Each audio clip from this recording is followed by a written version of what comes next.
Okay, this is Andy Graham of hoboontheroad.com. Some of you have been reading my blog. My website is 13 years old. I've been writing for 13 years about the world. I've traveled to 90 countries.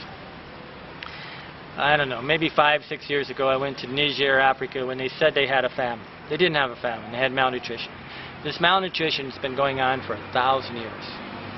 I mean, it's nothing new, but BBC and CNN made it into, used the word famine.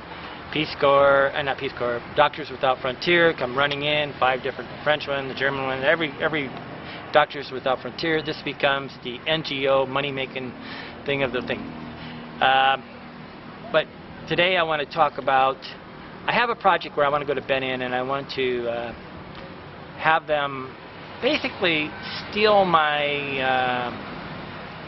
it was kind of interesting. I was talking to him yesterday. If we're sitting in a market and I wanted to give them $2,000 worth of vegetable seeds so that their children don't die from lack of malnutrition. They only eat about 5 foods in the sub-Saharan. They don't have 30 foods, 20, and they don't have all the packaged things.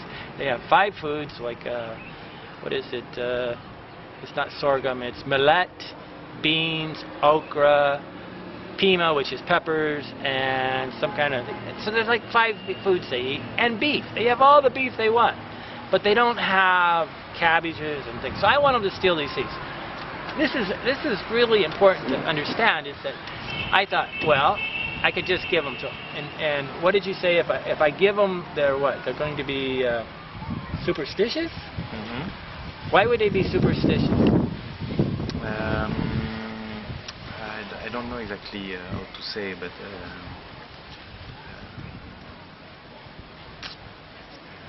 well, what happens is that the lack of education, sometimes they have answers that are not, they dream up an answer. Instead of having a logical answer, they just dream up a superstitious answer, like the gods are trying to get us, so he's given us seeds because he's trying to poison us and we're going to do all these. They come up with this long story. So I said, well, that could be a problem, just giving them the seeds. They're superstitious. Then I said that, but I said, if I give them and tell them to do something, it's kind of like children. They're not going to do it because you told me to do it. And so the best way to have a sustainable way of doing is, in a way, is if they copy. But I need to get these seeds to them so that one of them starts growing them. So one idea was, I deluge this place. I give them so many seeds that they can't sell them. But then superstition says they did. And I said, well, and this is just humorous. I said, well, I could let them steal them. I could put a package up there at night. What would happen if I put a box of seeds in a market here? What would happen? Would they steal them? They won't steal them. Why won't they steal them? Because it's a village and they are too well educated for that. Probably during the night, but it's not sure. I am thinking in the morning you can find your seeds. See, this is the hard thing. People don't realize it's so safe here. They won't steal my seeds. Mm-hmm. So I mean, I could do this. I could put my shoes out for 10 minutes in a Latino country and they'd steal them. Here, they don't steal. So I'm trying to find a way to have people politely borrow my stuff and be clever and then go grow. And so I'm trying to come up with a way to indirectly allow somebody to say, hey, I'm clever, I got the white guy's seeds, I'm going to grow. If I hire somebody, one idea is I could hire somebody that would give samples of the seeds. Do you think this would work? Samples, because of superstitious things, I think it cannot work too.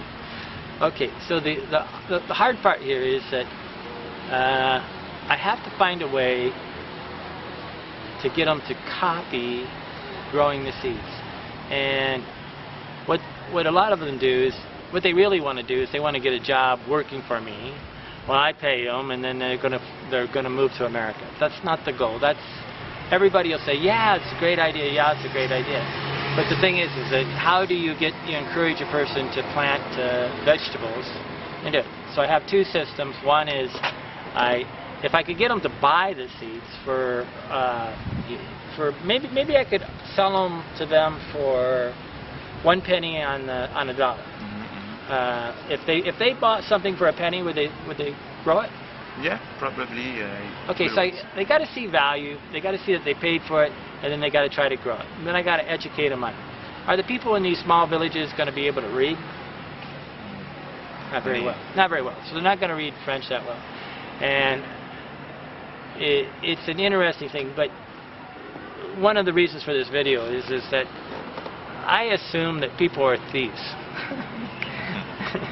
Because I've traveled the planet and went to 90 countries. And I'm always forgetting that Africans are not thieves. It's kind of an amazing world, because if you get in the United States, you think these guys are... I'm always ashamed of my own country, because they promote this idea that they're walking around with machetes and stealing everything and doing stuff. And yeah, some of the countries are maybe more dangerous than others. And I'm going to go to Nigeria pretty soon, and I think South Africa. But there's 53 countries, and this is a pretty safe country. This guy's lived in West Africa for 13 years, and he set me straight. He says, "Andy, they wouldn't steal them." I'm like, "Oh yeah." Because I assume that people are thieves, because I've been to Central and South America, Mexico. I mean, Thailand, they're not thieves. Okay, they'll cheat you, but they won't steal much. It's an interesting thing. Every culture is different, and you really can't just make you definitely cannot group Africa all together and say it's all the same. There's Middle East Africa, Arabic Africa, West Africa, East Africa, Central Africa, South Africa. South Africa is where the AIDS is. Are you worried about AIDS here? Oh, well, SIDA.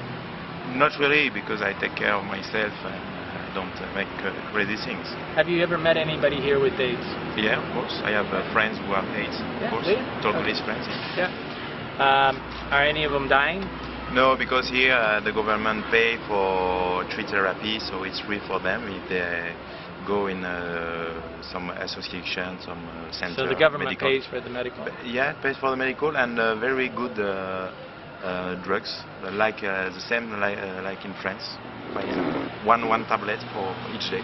Yeah. I know this is kind of a confusing video, but there's a lot of myths that are being propagated around the world that everything is out of control. The world's not out of control. The world's quite a safe place, and it's getting better all the time.